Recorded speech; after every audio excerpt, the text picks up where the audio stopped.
You see, development from the age from baby to all the way to get to 80 or 90, even if you don't have dementia or memory loss. Especially, I'm more specifically talking about more of. I have to talk brief on this topic because I need to navigate more understanding of other theories, right? But you know, let's just talk about family raising a child, all right, who just entered the father mother or familyhood, right? So, an individual married to another tribe of the family and start a family, a husband and wife, and now they start a new family by raising or having a child. Once that child is in the family, now depending on various how you look after that child is the most important thing. Now people say, oh, you know what? Eh, just be there 24/7 and that's it. It's actually a lot more than that. Being good or familyhood will be the hardest thing at the beginning phase of going through the whole thing. But especially in infancy, you have to give them all the attention, all the love, all the response, and everything. Because if you have damaged infancy and childhood, many who grow up has a high chance of being suicidal, dropout, drug addiction. If they're dealing with stress, they have to go through binge eating to overcome stress. There's a lot more, all right? And this is it gets a lot deeper and deeper and deeper. But you can't, child abuse or sexual abuse or it gets really deep, right?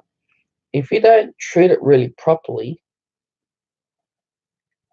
and even if you do fix it up, even if you do repair it, infancy or childhood, even if you do repair it, you find a perpetrator, you deal with it, or the program to recover that stage or repair that stage to enable you to move up to another development and other development. And it's the most interesting, fascinating thing.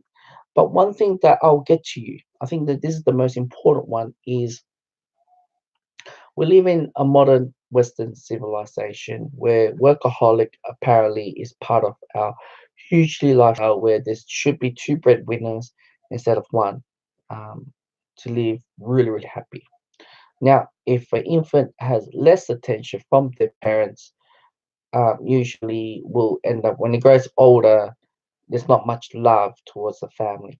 Or when it comes to love, when it comes to getting to a relationship, they have attachment insecurity or doing something abnormal where other sexual partner or relationship saying, I don't see him as a man or as a woman, see them as a girl, as a boy. It's like childish. And that is something that is with the attachment theory. And also your system theory. What is your surrounding? Everything from media, your family, your church, your school, everything has influenced you to be, or maybe there's a sexual perpetrator is maybe one of them, your system.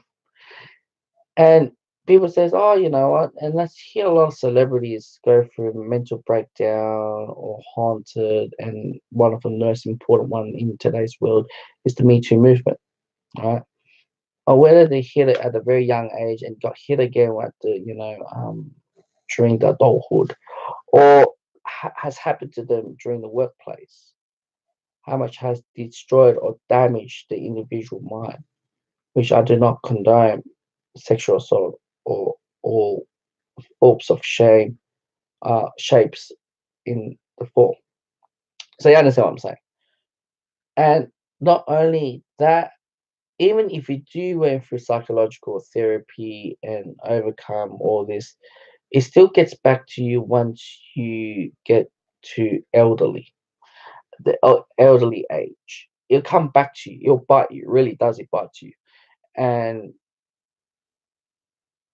for example, because I'm working in aged care at the moment, and if they see me as a male, they might see me, oh, don't, and they might see me that I might be potential on sexual abuse them, or taking them.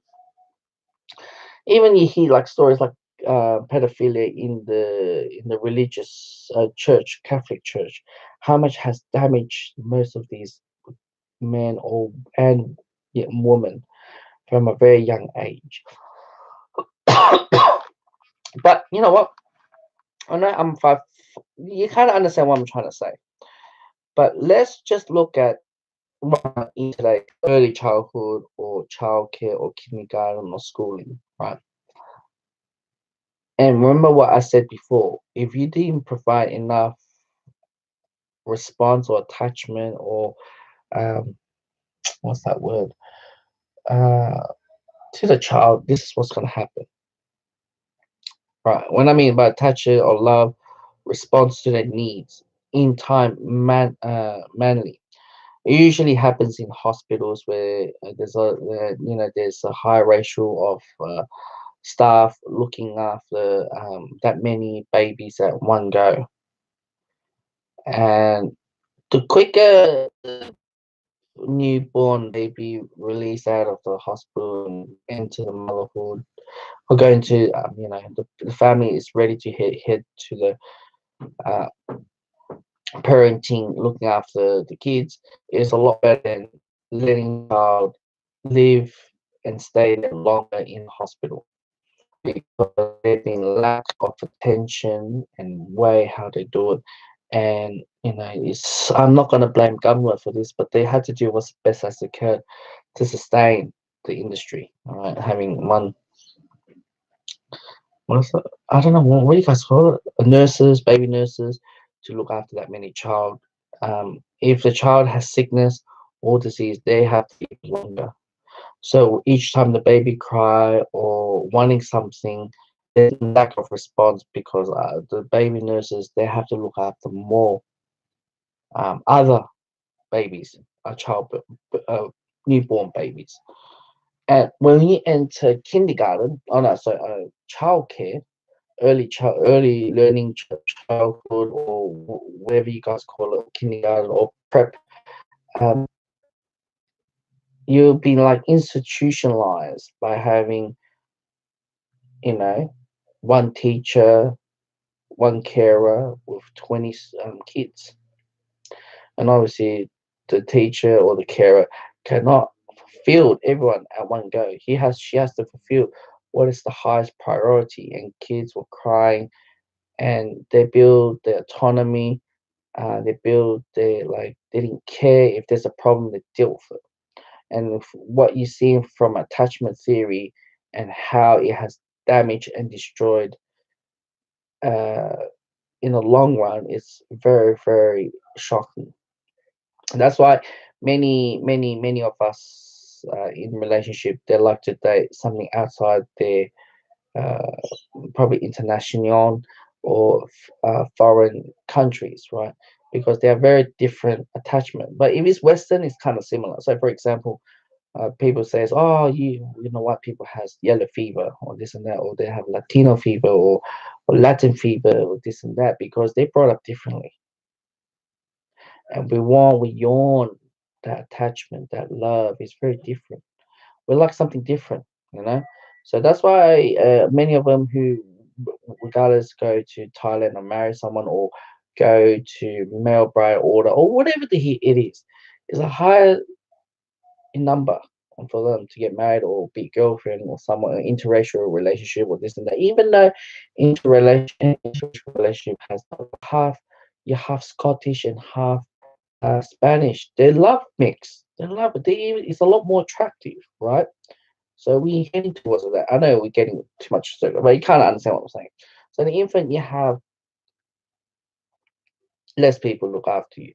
By the time you hit to a certain point, maybe at the age of 13 or 14, you don't need a carer. All right, you pretty much you walk to. Oh, I cannot say that. Maybe 15 or 16 nowadays. You walk to school, you go to catch a public transport, this and that. Japanese is different. Japan culture is different. I think at the age of 6 and 7 or 5, they go to school by themselves, catching a public transport and go to school by themselves. Their culture pushed them to have independent skills to go out and do like that. And look what has happened now. Even I don't know how the racial teaching or things like that. Look at what is happening now. The country is very high demand of um, cuddle clubs, right? Where they spend an hour not having sexual intimacy with that person, but having a very close, having talks or hugs. Like it's a very popular thing in Japan, and as well, maybe another one is probably having sex robots or dolls. Um, they love that long duration intimacy because they're being brought up in a very, very independent autonomy lifestyle at a very young age. And it shows a lot of dysfunctional, such as areas such as one of them, what is it called? Um, there's one that stays in the room all day.